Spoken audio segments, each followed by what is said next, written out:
Hi, it's Faye and Jeff from earlytrauma.com in our team series. This is the third of the second group of team videos where we're trying to empower parents and their team members with different interventions. Today, it's cautions. Yes, there are cautions when working with the team. Things to avoid as a team member. Yeah, why? The first assumption is that we have educated our team. Do not avoid education. How's that? Do not avoid education and keep safety in mind. Those are two of the foundations here. Everyone has to be safe and everyone has to be educated in early trauma with the paradigm shift and at least the negative internal working model. So those are big orders and we're always happy to help. Check out our website for more information there. So I think, and this I'm so afraid to mention, Jeff, is the fact of don't use behavior modification. And now then I want to just like duck and let you go for it. Well, again, everybody wants to do sticker charts and this and that and team members. And, even if the child does manage to achieve a sticker chart for you but can't do it for the parent, it's creating friction on the team. So make sure that the interventions that you use are not excessively behavioral, but that they fit in with the overall effort of the entire team.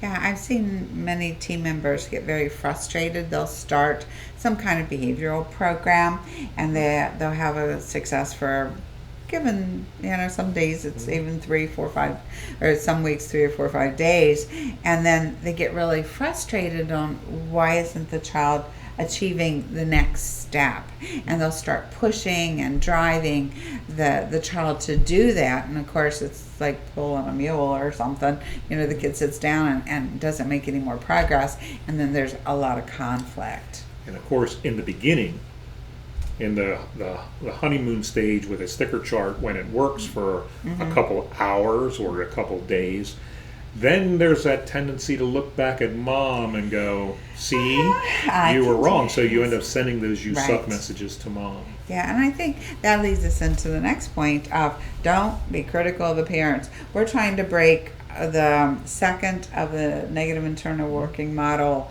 beliefs, and that the parents can't be trusted.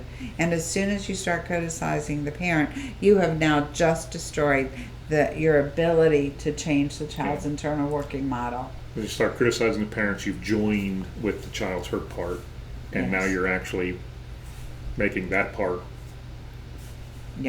bigger, for lack of a better descriptor, but a little less healthy. Yeah. So when you set up your environments as a team member, you want to make sure that adults are in charge at all times. Even if you disagree with how much freedom is being supplied as a team member, you have to abide by the team rules, by what's set by mom. You don't want to give the child those additional freedoms and let them make decisions that mom hasn't agreed with. Yeah, I remember one case in particular of a teen boy, and he was very dangerous in the home, and his professional team person said to mom, I'll just take him out for a hike and then we'll go to the movies. And the mom was so furious. It was like, don't you understand? Walk through my house and look at the holes in the walls. And you want to take him out? And the kid's just like, well, I just want to get to know him better. It's like, you're not going to get to know him any better, And so there was a huge amount of conflict in that team immediately because the professional didn't have an understanding of what was going on. We've seen situations where the professionals actually side with the child, and they'll lie. They'll literally hide information from the caregivers because that's what they wanted to do that day with the kid, or et cetera. So you want to make sure that you're in communication, right, and that you're in sync with what the primary caregiver is doing with the child. Yes, that I have too many stories of, would take us forever to go through, of others who violated that principle. So what we want you to avoid here, one of the things we want you to avoid is minimizing communication with the caregiver. Right. Whenever that happens, from the very moment that starts to happen, you're going to start to be allied. You run the risk of being allied with the child's hurt part instead of the part of them that's trying to heal. Yes. So keep that communication lines open. Don't let anything minimize them. Right. And in that communication, always clarify what the parents' decisions are. They are the one in charge.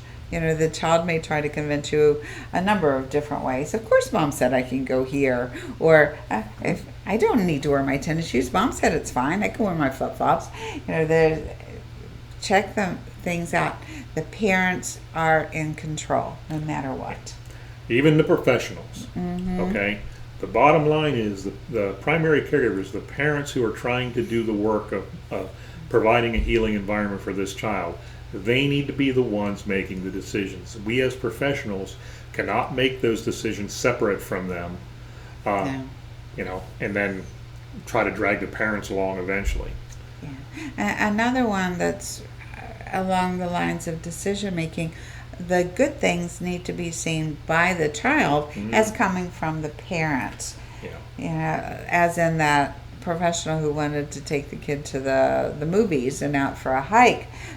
The parents weren't in any place to take him to the movies or out for a hike, and so that was actually disrupting the attachment process. Yeah. You know, we've trained so many schools around just the hugs with our kids.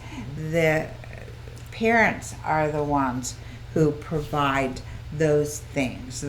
Anything good needs to be seen as coming from the parent. I lose track of the number of times in therapy when I'm in a session and I'm talking to a kid about the interactions in their home in the previous week, and they say with a smile, "Yeah, I got, you know, Frank to give me $5, you know, to spend, and I wasn't supposed to tell mom." And you know, you can see the look on their face. And when I ask them, "Well, how do you think that affected you?" and they say, "Yeah, I don't really need mom, do I? No. You know, I don't really need to obey mom's rules because I can scam the things I need from the environment around me." That's a devastating message for a child to have reinforced.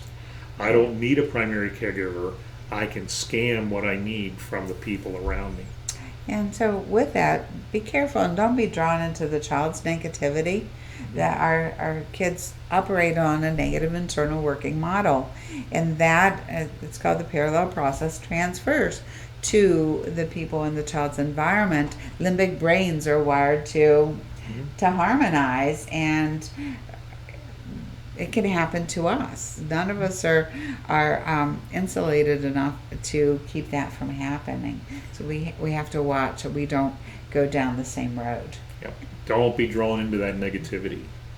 Yes. Don't be drawn into that web of I'm bad, mom's bad, and the world is a dangerous place. And it's very easy. It's very easy to be sucked in. And just each of these seem to lead to the next one. You know, the next comes to mind when I've said to kids over and over again, like, "So how was your day?" And you know what they'll start with? "I was bad." You know, some kind of repeating of problem behavior. Yeah.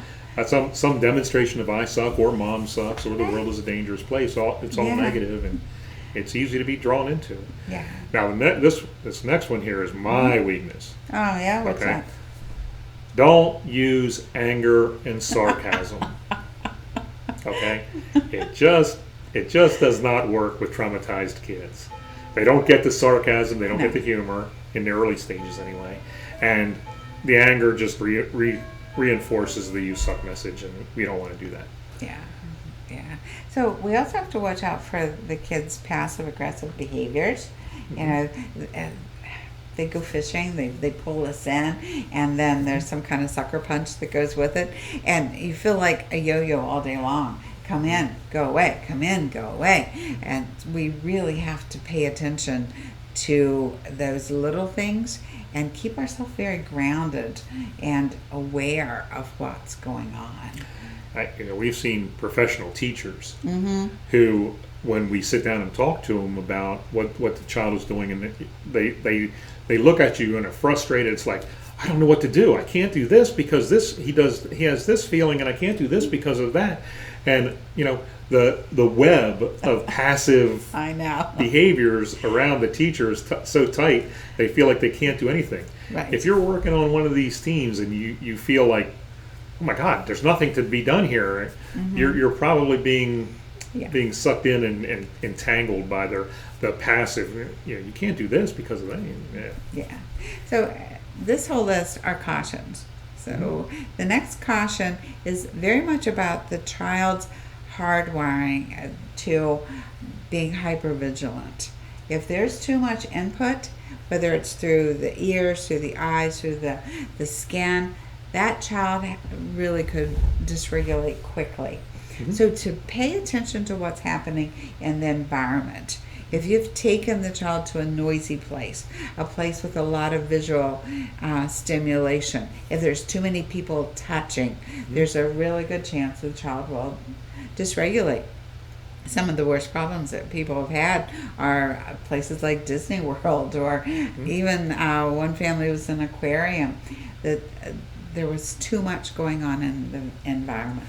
Take them to the park. There's 50 kids running around, but we forget sometimes that their system is, they have to keep track of all 50 kids. Right. And they have to know where everyone is in order to feel safe. Now, this is not their thinking brain, but their back brain is trying to be aware of that. And a lot of times they can't handle the same time at the park, the same volume of time at the park that other kids can, because they are being hypervigilant.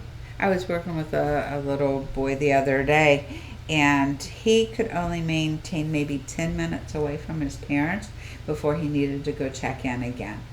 So to be aware of their window of tolerance, how long they can maintain by being away from their parents.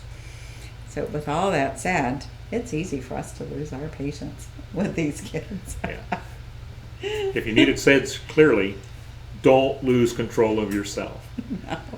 Their behaviors they're going to be driving us. Their limbic brain is going to be trying to stress us, even though they don't know why.